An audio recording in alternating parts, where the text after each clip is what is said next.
Hello बच्चों। तो objective question जो हैं वो अपन ने कंप्लीट कर लिए हैं। आज अपन इसके पर्टिकुलर जो न्यूमेरिकल्स हैं आपके क्वेश्चंस जो हैं आपकी बुक में जो पीछे दिए हुए हैं उनको सॉल्व करने की कोशिश करते हैं। ठीक है, तो न्यूमेरिकल करना चालू करें। चलिए, तो शुरुआत जो है वो न्यूमेरिकल छोटे छोटे हैं और आपको हमेशा की तरह न्यूमेरिकल वहां दिख जाएंगे। देखिए, पहला क्वेश्चन देख रहे हैं अपन। पहला क्वेश्चन के अंदर बोल रहा है कि दो बिंदुओं के मध्य 3 कूलाम आवेश को ले जाने में, कितने आवेश की वो बात कर रहा है? 3 कूलाम आवेश की वो बात कर रहा है। दो बिंदुओं के मध्य 3 कूलाम आवेश को ले जाने में 6 जूल कार्य करना पड़ता है। किया गया कार्य कितना है बच्चों? 6 जूल है। इन बिंदुओं के मध्य विद्युत विभवांतर ज्ञात कीजिए। आपको क्या ज्ञात करना है? बिंदुओं के मध्य विभवांतर ज्ञात करना है। तो वी ए बी बोल देता हूं, वो दो बिंदु ए और बी मान लिए अपन ने। तो वी ए बी बराबर क्या होगा? फॉर्मूला में पता है, W A B divided by Q लिख सकते हैं हम इस चीज को। डब्ल्यू ए बी कितना दे रखा है? 6, और उसमें कितने आवेश को लेकर के जा रहे हो? 3 कूलाम को। कितना आएगा? 2 वोल्ट विभवांतर है उन दोनों बिंदुओं के मध्य। ठीक है, चलिए नेक्स्ट क्वेश्चन के ऊपर करते हैं काम। यदि दो बिंदुओं ए तथा बी पर विद्युत विभव क्रमशः 2 वोल्ट तथा 4 वोल्ट है। देखो क्या बोल रहा है वो दूसरे सवाल में कि दो बिंदु हैं, कौन कौन से? ए और बी, और ए पर विभव और बी पर विभव आपको दिया हुआ है। ए पर विभव वो बोल रहा है 2 वोल्ट है और बी पर विभव है 4 वोल्ट। ठीक है, बात मान ली उसकी। फिर 8 माइक्रो कूलाम के बिंदु आवेश को ए से बी की ओर लेकर जाने में कितना कार्य करना पड़ेगा? आवेश का मान कितना है? 8 माइक्रो कूलाम। कैलकुलेशन वाला पार्ट आपके ऊपर छोड़ दूंगा। ठीक है, तो कितना कार्य? W A B is equal to क्या होगा? Q into V A B लिख सकता हूं। फॉर्मूला यहां से मैच कर सकते हो आप आसानी से, डब्ल्यू ए बी निकाल सकते हो। वी ए बी कैसे निकाला जा सकता है? तो हमने लिखा V B minus V A. ये वाला तो आपको पता है विभवांतर से निकालते हैं। कितना आवेश है? सॉरी 8 है भाई, 8 माइक्रो है, 10 की घात माइनस 6 आ जाएगा। ठीक है, वीबी माइनस वी ए, वीबी माइनस वी ए, 4 में से 2 को घटाओ, कितना आएगा बच्चों? 2 ही तो आएगा। तो 8 दूनी 16 हो गया। 16 गुणा 10 की घात माइनस 6 जूल कार्य करना पड़ेगा आवेश को ए से बी तक ले जाने में। ठीक है, चलिए फिर अगला, √2 भुजा के वर्ग। ओके, चलो इस तरीके का सवाल अपन कर चुके हैं बच्चों, तो भी मैं कर देता हूं इस तीसरे सवाल को। तो लेकिन इस तरीके के पैटर्न के सवाल हमने किए हैं। मैंने आपको बताया था ना कि केंद्र पर विभव ज्ञात करना है किसी त्रिभुज के, किसी वर्ग के, किसी षटभुज के। याद आ रहा है वो बीच में अपन ने काम किया था? वही न्यूमेरिकल है ये। क्या बोल रहा है? √2 मीटर भुजा के वर्ग के कोनों पर, वर्ग की भुजा ए दे रखी है आपको, कितना है बच्चों? √2 मीटर। अब थोड़ा ध्यान में रखो, वर्ग के लिए आर का मान कितना यूज करते हैं अपन? a अपॉन √2 यूज करते हैं। याद आ रहा है ना? क्या होगा ये? a का मान कितना है? √2, और उसमें भाग लगाओगे √2 का, कितना आएगा? 1 मीटर। r का मान 1 मीटर है, ध्यान रखना। तो क्या बोल रहा है कि चारों कोनों पर आवेश 100 माइक्रो गुलाम माइनस 50 माइक्रो गुलाम। तो Q1 का मान है 100 माइक्रो गुलाम, Q2 का मान है माइनस का 50 माइक्रो गुलाम, फिर Q3 का मान है 20 माइक्रो गुलाम, और माइनस का 60 माइक्रो कूलाम जो है वो Q4 है। ठीक है, चलो भाई काम कर सकते हैं। तो वर्ग के केंद्र पर विभव बोल रहा है वो, यही है। चलिए, केंद्र पर विभव क्या होगा? K बटा R। याद आना चाहिए अब तो फॉर्मूला। चारों आवेशों का बीजगणितीय योग कर दो आप तो, बस सिंपल सा है ना? K Q1 बटा R प्लस K Q2 बटा R, ऐसे जोड़ते तो यही होता। K 9 गुणा 10 की घात 9, R का मान 1 कैलकुलेट किया हुआ है, Q1 का मान 100, Q2 का मान माइनस का 50, Q3 का मान प्लस का 20, और Q4 का मान माइनस का 60। माइक्रो था तो मैं 10 की घात माइनस से बाहर लिख रहा हूं। ठीक है, सभी के साथ में माइक्रो चल रहा था ना? चलिए, तो ये हो जाएगा 9 गुणा 10 की घात 9, सॉल्व करो, 120, और ये कितने हो गए, 110 हो गए मेरे हिसाब से। तो 120 में से 110 घटाओ, कितना आएगा, 10 ही तो आएगा। गुणा 10 की घात कितना, -6। ये 10 की घात 10 और ये 10 की घात -6, 10 की घात 4 हो जाएगा क्या। आंसर आना चाहिए 9 गुणा 10 की घात 4 वोल्ट। ठीक है, देखो इतना ही होगा, इतना ही। ठीक, तो पता चल गया होगा, वर्क के लिए अपन सॉल्व कर चुके हैं, ये तो वापस से कर लिया मैंने सवाल। ठीक है, चलिए अब इसके बाद में अगला सवाल देखें आप। अगला सवाल 4th वन, और एक बेहतरीन सवाल है। पढ़े इस सवाल को आप सभी, इतने में मैं बोर्ड साफ कर देता हूं।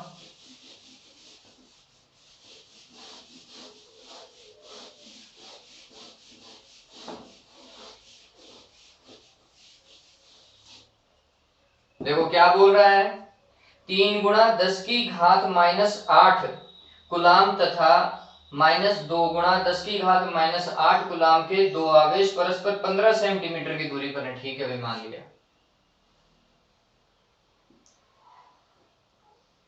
ये ए बिंदु मानो और ये बी बिंदु मान लिया, और ए पर अपन ने मान लिया 3 गुणा 10 की घात -8 कुलाम, और बी पर माना -2 गुणा 10 की घात -8 कुलाम। ये आवेश Q1 हो जाएगा, इस वाले आवेश को अपन ने मान लिया Q2। ठीक है, इन दोनों आवेशों को मिलाने वाली रेखा, इन दोनों आवेशों को मिलाने वाली रेखा कि किस बिंदु पर विद्युत विभव शून्य होगा। अनंत पर विद्युत विभव का मान क्या माना जा रहा है, शून्य माना जा रहा है। चलिए अब क्या बोल रहा है वो, इनको मिलाने वाली रेखा के किस बिंदु पर विभव शून्य होना चाहिए। तो चलो समझते हैं बच्चों कि विभव कहाँ शून्य होना संभव है। तो ये समझिए, हमने बोला कि क्या वो बिंदु यहाँ पर इन दोनों के बीच में हो सकता है, आंसर है सोचना इस चीज को, वो सी बिंदु मान लिया जहाँ विभव शून्य होगा। तो देखते हैं, तो हमने बोला कि प्लस के आवेश के कारण विभव प्लस का, माइनस के आवेश के कारण विभव माइनस का। चलो दोनों विपरीत हैं तो शून्य होने की संभावना है, तो मतलब सी पर विभव शून्य है। लेकिन क्या यही एकमात्र बिंदु है जहां विभव शून्य हो सकता है, क्या अन्य कोई बिंदु संभव नहीं है। चलो वो भी चेक कर लेते हैं। तो इसी लाइन के ऊपर इस तरफ और इस तरफ भी हम जा सकते थे। ठीक, तो हमने बोला कि इस तरफ करके देखो क्या विभव शून्य हो सकता है, देखते हैं भाई। तो प्लस के आवेश के कारण यहाँ पर विभव प्लस का होता, माइनस के आवेश के कारण यहाँ पर विभव माइनस का होता। संभव था कि यहाँ पर विभव क्या हो, शून्य हो। ठीक, तो ये डी बिंदु भी हो सकता था। यहां पर देखो ये बिंदु, प्लस के आवेश के कारण विभव प्लस का, माइनस के आवेश के कारण विभव माइनस का, ये भी संभव था कि यहां पर भी शून्य हो सकता था। तो ये तीन बिंदु संभव थे, लेकिन इन तीन में से तीनों पर हम नहीं देखेंगे, क्योंकि एक बार जब आप देखोगे दूरी माइनस की भी आएगी। तो ये जो है वो आपको ट्राई करना है, इसका लॉजिक आपको ही निकालना है बच्चों। मैं दो बिंदुओं का देख लेता हूँ, ये बात ध्यान रखना, जब दूरी माइनस की आ जाती है ना, तो ये समझ लीजिएगा फिर वो बिंदु वहां पर नहीं है, उसके दूसरी तरफ है। जब दूरी जिस बिंदु पर आपको विभव शून्य देखना है, उसकी दूरी किसी भी एक आवेश से अगर माइनस की आ जाए, तो ये समझ लीजिए कि उस दिशा में नहीं देखना, उसको दूसरी दिशा में देखना है अपनी दूरी पर। ठीक है, ये बात ध्यान रखना है, ये लॉजिक चलो मैंने बता दिया। तो मैं बोल रहा हूं कि माना वह बिंदु सी है। ठीक है, तो इसका केस फर्स्ट की मैं बात कर रहा हूं, जब बिंदु हम सी मान करके चल रहे हैं। चौथा सवाल है बच्चों ये, तो बिंदु सी है जहां पर विभव शून्य है, और ये सी, तो टोटल दूरी आपको जो दे रखी है वो कितनी है बच्चों, 15 सेंटीमीटर है। ठीक है, और इस वाली दूरी को अगर मैं x मान लूं प्लस के आवेश से, तो ये शायद 15 माइनस x हो जाएगी। इतना तो समझ में आ ही सकता है ना। चलिए, तो दोनों सी बिंदु पर विभव शून्य होने के लिए सी पर a के कारण विभव और सी पर b के कारण विभव, दोनों का बीजगणितीय योग कितना होना चाहिए, 0 होना चाहिए। a के कारण विभव देखो, a के कारण विभव प्लस का लिखा जाएगा, तो हमने लिखा के आवेश था 3 गुणा 10 की घात -8 गुणा दूरी कितनी है x है, सॉरी b के कारण विभव कैसे देखा जाता है, माइनस का, के आवेश है 2 गुणा 10 की घात -8 डिवाइडेड बाय दूरी कितनी है 15 माइनस x बराबर 0। ये ध्यान में रखना, माइनस अपने पहले ही लगा दिया है क्योंकि आवेश माइनस का था इसलिए विभव भी माइनस का होगा। यहाँ पर आप बोल सकते हो कि सर यहाँ पे तो आप देखो सेंटीमीटर में काम चला रहे हो, तो बच्चों यहाँ पर घातें समान चल रही होंगी, इस कारण अपन सेंटीमीटर में काम कर सकते हैं क्योंकि दोनों तरफ सेंटीमीटर चल रहा है। ठीक है, चलिए ये माइनस वाला पद है दूसरी तरफ ले जाओ, तो क्या हो जाएगा k गुणा 3 गुणा 10 की घात माइनस 8 बटा x बराबर हो जाएगा k गुणा 2 गुणा 10 की घात माइनस 8 बटे 15 माइनस x। देखो k से k क्या हो जाएगा, कैंसिल, 10 की घात माइनस 8 से 10 की घात माइनस 8 भी कैंसिल, क्या बचा 3 बटा x बराबर कितना 2 बटा 15 माइनस x। ठीक है, अब ये मेरे हिसाब से 10वीं का काम रह गया है, इतना तो कर ही सकते हो, चलो तो भी कर लेते हैं। तो 3 को गुणा करना है किससे, 15 माइनस एक्स से, और ये 2 को x से गुणा करो कितना हो जाएगा 2x, 15 के 45 होते हैं क्या मेरे हिसाब से, तो 45 माइनस 3x बराबर 2x, ऐसा ही है। चलो 3x को उस तरफ लेकर जाओ, माइनस का है ना, तो 45 बराबर 3x प्लस 2x हो जाएगा क्या, 5x हो गया ये तो। तो हमने बोला 45 बराबर 5x, तो फिर x का मान कितना होगा 9 सेंटीमीटर। इसका मतलब वह बिंदु जहां विभव शून्य है वह धनात्मक आवेश या 3 गुणा 10 की घात माइनस 8 कूलाम से कितनी दूरी पर, 9 सेंटीमीटर पर। तो b से कितना दूरी पर, 15 माइनस एक्स करो, मतलब 15 माइनस 9 कितना होता है 6, तो अतः ये माइनस 2 गुणा 10 की घात माइनस 8 से तो 6 सेंटीमीटर की पर, और इससे 9 सेंटीमीटर की दूरी पर स्थित होगा, पहला आंसर। आप चाहें तो यही कंप्लीट कर सकते हैं, कोई रोकने वाला नहीं, बिल्कुल परफेक्ट है, एग्जैक्ट, बस ये लिख करके आ जाएगा कि वह बिंदु जो है वह धनात्मक आवेश 3 गुणा 10 की घात माइनस 8 कूलाम से 9 सेंटीमीटर की दूरी पर तथा b से मतलब माइनस 2 गुणा 10 की घात माइनस 8 कूलाम से 6 सेंटीमीटर की दूरी पर स्थित है। ठीक है, इतना लिख सकते हैं आप। अब इसका दूसरा पॉइंट जो मैंने आपको बताया, केस सेकंड की बात कर रहा हूं मैं, कि वहां पर देखो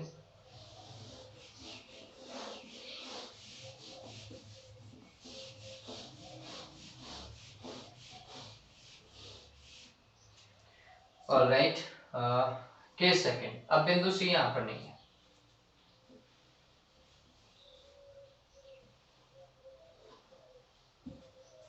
अब उस बिंदु को सी को यहां पर लेकर के आ जाओ, तो अलग नाम दे दो केस सेकंड के लिए, इस बिंदु को डी पर बात कर लेते हैं। ठीक है, और ये जो डी है ना बच्चों, उसकी अगर मैं दूरी देखूं तो मैंने बोला कि ये बी से अगर x दूरी पर है तो ये तो 15 हो जाएगी, तो ये टोटल दूरी कितनी हो जाएगी, ये से 15 प्लस एक्स हो जाएगी क्या, 15 तो यहाँ की और x यहाँ की। ठीक है, चलिए, तो अब डी बिंदु के ऊपर हमने देखा विभव a के कारण और b के कारण, वापस से कॉन्सेप्ट तो वही, a के कारण d बिंदु पर विभव और b के कारण d बिंदु पर विभव, दोनों का बीजगणितीय योग कितना होना चाहिए, 0 होना चाहिए। a के कारण विभव देखो कितना आ रहा है, तुमने लिखा k आवेश 3 गुणा 10 की घात माइनस 8 बटा दूरी कितनी है 15 प्लस एक्स, फिर b के कारण माइनस का होगा और माइनस को दूसरी तरफ लेकर के चले जाओगे तो प्लस, चलो एक स्टेप बढ़ाएंगे तो के आवेश 2 गुणा 10 की घात माइनस 8 बटा दूरी कितनी मानी यहाँ से x बराबर कितना 0, दूसरी तरफ लेकर के जाओ के 3 गुणा 10 की घात माइनस 8 बटे 15 प्लस एक्स बराबर क्या होगा के 2 गुणा 10 की घात माइनस 8 बटे एक्स। देखो भाई के से के 10 की घात माइनस 8 से 10 की घात माइनस 8 गया, 3 बटे 15 प्लस एक्स आ गया क्या इस बार तो, और यहाँ पर कितना है 2 बटा एक्स, वज्र गुणा वापस से 3x होगा ये तो, और यहाँ पर देखो 2 गुणा 15 प्लस एक्स, अरे ये प्लस है भाई, ठीक है। चलिए काम करें, 2 को 15 से गुणा करो कितना 30 आएगा, तो 30 प्लस 2x बराबर कितना 3x। देखो भाई कितना हो जाएगा, 2x को इधर लेकर के आओ, माइनस का होगा क्या, तो 3x माइनस 2x बराबर कितना है बच्चों 30 है, तो इसका मतलब x बराबर कितना हो चुका है 30 सेंटीमीटर हो चुका है। ठीक है, x 30 सेंटीमीटर मतलब माइनस के 2 गुणा 10 की घात माइनस 8 से तो 30 सेंटीमीटर, और 3 गुणा 10 की घात माइनस 8 से 15 प्लस 30 मतलब 45 सेंटीमीटर की दूरी पर होगा। ये इसका दूसरा आंसर भी संभव था, इस वाले पॉइंट के लिए मैं आपके ऊपर छोड़ रहा हूँ, आपको पता चल जाना चाहिए। ये ई पॉइंट ले लीजिएगा इधर, यहाँ से दूरी x ले लोगे तो फिर b से दूरी 15 प्लस x लेना, ठीक है। इसको करके देखना, आपको पता चलेगा। फिर मैंने जो लाइन बोली थी वो भी आपको याद आएगी कि सर ने बोला था कि ऐसा हो तो फिर नहीं काम करना, ठीक है। चलिए अगला सवाल। ओके, 5th 6th 7th और 8th मैं नहीं बता रहा हूँ। हाँ, बताने भी नहीं चाहिए, नहीं बताने चाहिए। मैं बताऊँ क्यों नहीं बताऊँ? इसका कारण है बच्चों, अपन कर चुके हैं ये सवाल, पैटर्न वाले सवाल थे, ठीक है। 9वां सवाल देखो बच्चों, 9वां सवाल बताओ।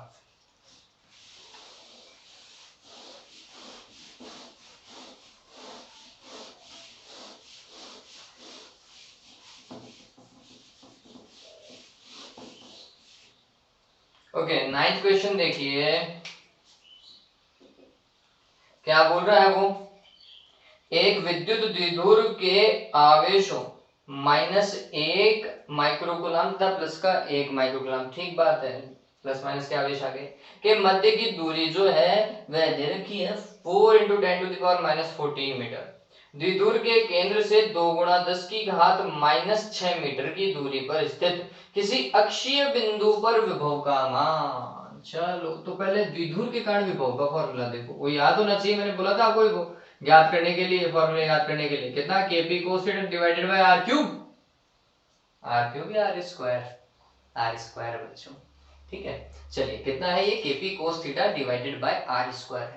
लेकिन जब हम अक्ष की बात करते हैं तो थीटा की वैल्यू 0 डिग्री रखनी पड़ती है, ठीक। थीटा अगर 0 हो जाता है तो फिर cos θ की वैल्यू कितनी होती है, 1। उस केस में अक्षीय विभव का मान ये होता है, ठीक है। अब फॉर्मेट की बात करें तो P का फॉर्मूला आपको पता होना चाहिए, क्या होगा बच्चों, Q × 2a, दोनों आवेशों के मध्य की दूरी से आवेश को गुणा करते हैं, गुणा r स्क्वायर, यही है। चलिए मान रखते हैं, सूत्र को समझ लिया है हमने, अब मान रखते हैं। तो K का मान कितना, 9 × 10 की घात 9। आवेश Q देखो, Q का मान कितना दे रखा है, 1 माइक्रोकूलम, आपको तो परिमाण ही लिखना है, तो 1 × 10 की घात -6। और दोनों आवेशों के मध्य की दूरी, दोनों आवेशों के मध्य की दूरी है 4 × 10 की घात -14, 4 × 10 की घात -14, ठीक है, मीटर में ही है। द्विध्रुव के केंद्र से दूरी, वो r होती है बच्चों, केंद्र से दूरी हमेशा r होती है, कितनी, 2 × 10 की घात -6 मीटर, और r स्क्वायर, इसका मतलब 2 × 10 की घात -6 मीटर, वापस से लिखो, 2 दूनी 4 होता है, 4000 कैंसिल, ठीक है। अब इसको सॉल्व करो, 9 गुणा ये 10 की घात कितना बैठेगा बच्चों, सॉल्व करो, चलो माइनस का 6 माइनस का 14 हो जाए। ओके, अभी तो और भी सॉल्व है, ये कैंसिल करो, ठीक है। फिर इसको सॉल्व करते हैं, 10 की घात -6 और इसको ऊपर लेकर के, चलो इसको इधर ऊपर लेकर के चले जाते हैं, तो 10 की घात हो जाएगा टोटल 15, 10 की घात 15 और 10 की घात -14, क्या हो जाएगा 10। चलो और कोई संख्यात्मक मान नहीं, चलो आंसर डन है, कितना, 90 वोल्ट, ठीक है। यहाँ पे अपना आंसर क्यों नहीं मैच कर रहा है, एक बार के लिए देखो बच्चों, आंसर मैच नहीं कर रहा है अपना। देखिए के का मान मैंने 9 × 10 की घात 9 रखा, ये भी ठीक था, कोई दिक्कत नहीं है। फिर ये माइक्रो का मान हो गया 4 × 10 की घात -14, 2 ये भी बिल्कुल ठीक है। फिर 2 × 2 ये भी डन है, ये कट गया, 15 आएगा, 14 10, परफेक्ट है बच्चों, ये थोड़ा थोड़ा मिस्टेक है यहाँ पर, ठीक है। तो ये 9वां सवाल भी हो गया अपना, ये बिल्कुल सही आंसर है। नेक्स्ट देखिए 10वां,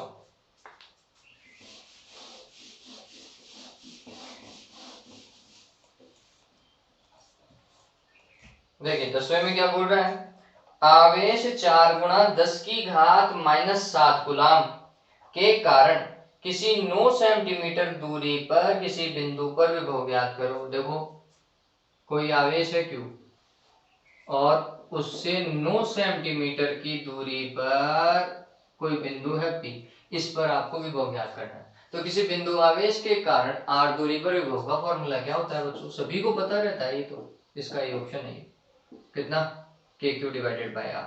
K का मान कितना, 9 × 10 की घात 9, आवेश का मान कितना, 4 × 10 की घात -7, और दूरी का मान कितना 9 गुणा 10 की घात -2 सेंटीमीटर है, मीटर में कन्वर्ट किया मैंने।